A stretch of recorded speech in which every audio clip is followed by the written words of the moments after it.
madoka chere mabuja akanaka tauya nadzo dzanyasi zuva ra 23 mwedzi uno wagunyana.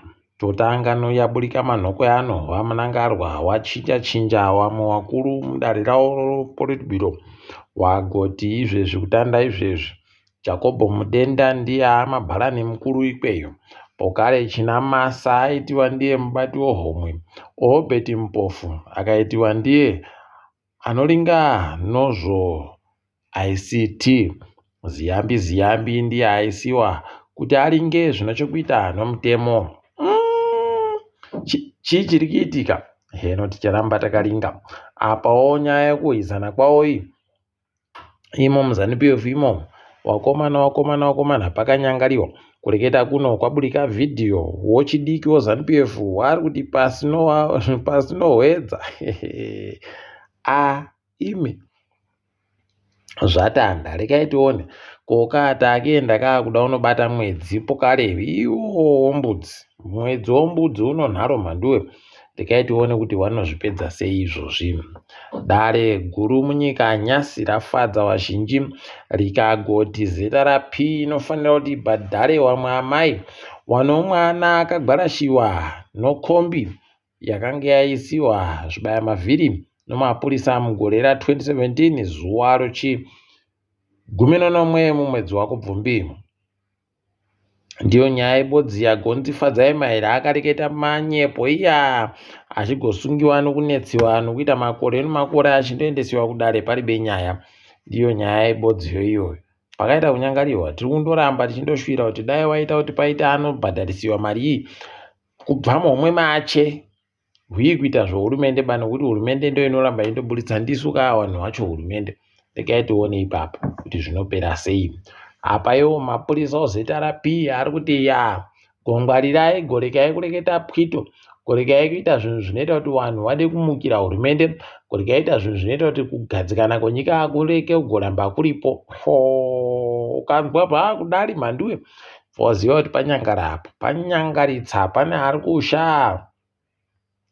Wosaya kuti mushiro wakadare wakomana kozvamurimi mune zvombo zvese wani chii chanetsa rikaitione hedu. Simba ravanhu vanorizivawo wakuru wakuitawo muitiro wavanoita iwoyo. Apa Zimbabwe yagonzi noAmerica ndiyo imwe nyikayo dzimwe nyika 10 pasi rese kwai dziri kupuwa jekiseni rokuti wabaye vanhu shuramatongo HIV. Kwai jekiseni racho rinoita kuti munhu abaiwe kairi basi pagore hwii kuramba achimwa mapiritsi zuva rega rega zvaunoita zviya. Wamwe vanhu ndo watozovhunduka hawo kuti sei America iri kudari kuti pamahara dzawo itsitsichere mhanduwe nokutoti kuAmerica ko kwai jekiseni irori pagore rinoita zviuru 20 $28,000 US pachirungu.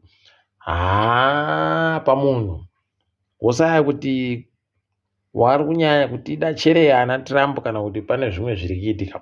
Rekai tigoramba zvedu tichiringa ndo zviri kubvunza vanhu kuti zvakachena chere izvi nokuti makore mumashure mumwe ana CIA wagoita izvozvo wachienda kobaya wapwere wachititi kubaya nhomba kuti wapwere wapone iyo wari kutoenda kowagwarasha mhanduwe pakaita kunyangariwa. Rekai tirambe takaringa zvedu kuona heno kuti sei zvisingamboitiwo kune vamwe. David Korotati nyasi pokare apama mhanduwe kuburika hacha achiti Helen Zille ndiye munhu kwaye munhu musvinu akutomurovera manja kuti iwe uchakona kuhwina kuJoburg. Helen Zille unobva waona mhanduwe kuti eyo kamu zvakareketiwa naye zviya kuti kuribe muti wakanaka unobereka michero yakanyangara. Ukaona vari kutamba wese kudari aiwa ibva waziva kuti ishiri ibodzi mhanduwe pakaita kunyangariwa chaiko. Asi zvinorwadza vazhinji vacharwadziwa fani pazvichanyatsa kubuda pachena chaipo. Kuno mwoto wagwarasha mhanduwe nzvimbo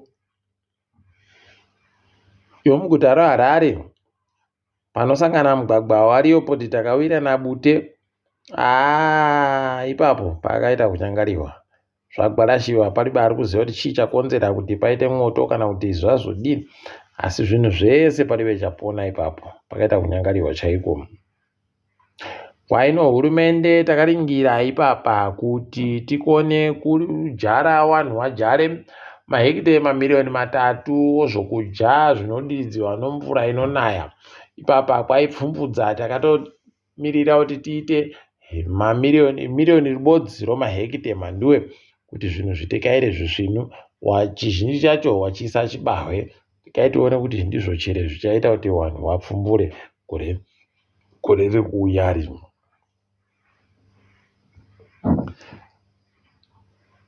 Kambani yoYureka yagowaka dzimba dzinosvika 33 dzaenda kopuwa vanhu nyasi. Wachinziwo kuguruwe wagare ikweyo kubva kumugodhi woYureka kuti waite zviri nani. Wari kuti wadakingidzira mugodhiyo kuno rikaitiwo nemhanduwe kuti zvinosvika papi. Kundotenda kuti awanana haasa watowakiwa wakapuwa. Kwedu uno taati rungodzingiwa kaAbuja, munondoziva kuti munononzi kamani zvatopera, paribe kana chimwe. Wakomana imi ngaitirambe takaringa. Starlink kwairamba ichisimuka ipapa gwendo huno. Aiwa, yazikana kuti iri kuita tusvinu. Kwai munyika medu muno yatoita ndiyo kambani ino vanhu zvikamu 22 kubva muzana zvevanhu vese wano mafoni ariyo pamba. Liquid kambani yamasiwa kwai ndiyo ino zvikamu 62 kubva muzana. Tikaitiwo nemhanduwe kuti zvinoenda nopapi. Toramba tichindosvira kuti dai zvaingidzira zvaita zviri nani. Ukuwo zesa iri kureketa pwito, kwai tiri kubika magetsi churu chibodzi inozana notibodzi kuhange 1101 megawatts kuhange. Apa kukariba kwai mazana 4 mamiliyoni mawati. Pokare hwakazvipira wega kwai 50 pabodzi kuita kwai churu chibodzi nomazana 550 noribodzi. Nomuendero kuita magetsi mhanduwe aiwaba kuribe zvakadando. Vari kuti nyepera vanhu vavo kuita hawo zvokutamba nesu. Rikaitione kuti tinotadza chere kuzviona izvozvo. Kuti muendero wacho muendero musvinu chaiwo. Tinenge tichikunyepai zvimwe kana pane zvapurika. Kambani yoZimplats yagototi toda kuingidzira kuchera kwedu mhanduwe pasi papa nokutoti tiri kuda kuti zvinhu zvitekaire. Kuno takatoisa kuti kambani yoSandvik itipe imwe michina yomamiliyoni 30. Tikuda kuti iuye michina iyoyo tikone kugoisenzesa. Kupinda machena chaiko Sandvik wavo. Nokuti paPlatinum papa aiwa panobasa chaipo.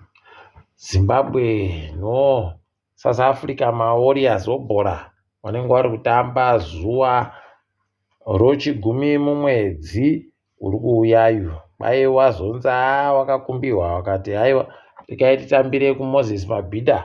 Tinenge tichikunyepai kuti zviri kutekaira sei kuMabhida ikweyo. Toringa dziri kuitika pasi rese kutereketa kuno. Lazarus Chakwera haiwa akuzama manje mhanduwe zvese zvaainyepiwa nowabiache, asi paribe chiri kubvuma kusenza ipapa. Anga atienda kudaro dzimhosva kuti kwai wanoita zvokutikaidza sarudzo ngawambomire kuburitsa mazita kuti mbani ahwina. Unodare rikati aiwaba iwewe uribe kana chokuita nazvo izvozvo. Wajiwa nonyaya. Kana wari une zvauri kutadza kufara nazvo unoziva mutemo kuti unoita sei. Ukaona ari ndiye ari pabasa kutotanda kuchema kudaribva waziva kuti aiwa pachiribe ajiwa atonyepiwa newabiache kuti shamwari dai uri mumwe watotanda izvezvi kureketa zvokutoti ndakienda hangu nekuti paribe chisvinu. Ukuwo umwe aityaira kandege anonzi Timothy Clark wokuStellenbosch. Mhanduwe akagwa akapfa nokandege kunyika yoBrazil, asi anga aino 200 omakirogiramu okokeni. Mhanduwe mari inochitema idi kuno kupfa kwacheku pachiribe zvimwe pachiribe zvokuita. Regai tione kuti zvinenge zvipera sei. David Corotati tikuti kambani yoKanal Plus ipapa yaenda kuMultichoice yapedza kutenga yatotanda kutoisa nevanhu hayo kudare runotonga kukambani ikweyo. Kaititi makorokoto nazvo regai tione kuti wachazoita chere kuti zvipfumbirewo izvo zvinodiwa nevanhu zviri kudzauru kuAfrica kuku tinenge tichikunyepai. Ipapa Kenny Kunene agonzi nobato rachero Patriotic Alliance aribe mhosva aribe kana chokupindura taikuzviziva zviri pachena izvo waigomubvumira ipapo. Ipapa washanu kuMexico wakabatiwa papurazi wachibika zvinodhaka waiwangu watori nyika yeSouth Africa yacho zviri pamutemo. Orererere wakomana ini pakanyangaritsa. Regai tione kuti zvinopera sei. Nyika yeNamibia yagoti wakomana kuno nyati dzakawanda dzinopfuura 100 ribodzi dzagopfa dzichinyura mumvura yohwizi chobe ipo pazambuko rawo noNamibia. Haino kuti zvii zvamboitika ipapo wakomana zvinoita kuhwadza. Daika zvakasosiya hawo haiwa namapere nevamwe waiuya wachiita sadaka chairo. Kaitione ipapo kuti zvinoenda nokupi. Apawo hurumende dzokuMali, Sudan, Mali, Burkina Faso neNiger kwaidzati aiwa tiri kudaba zvaICC tichazvidaba takutoburika ipeyo toita yedu tega yomuAfrica. Pakanyangarapo yei regai tirambe takaringa. Ipapa UN General Assembly yenge iri kweikweyo wakomana wese wareketa Netanyahu hatiziwa nevanhu paatanda kureketa. Trump aita kusekesa vanhu wakomana pakaita kunyangariwa. Regai tione zvedu kuti vanoipedza sei nyaya yacho asi pasvinoba. Ipapa Dembele ndiye mufana akahwina mukombe kawo Ballon d'Or tikuti makorokoto zvakaita kuti kuite kudekara kuti nani ikureketa kuno. Haiwa mabuja regai tigumire pano panyasi. Ndini wenyu Mhanduwe Onhau.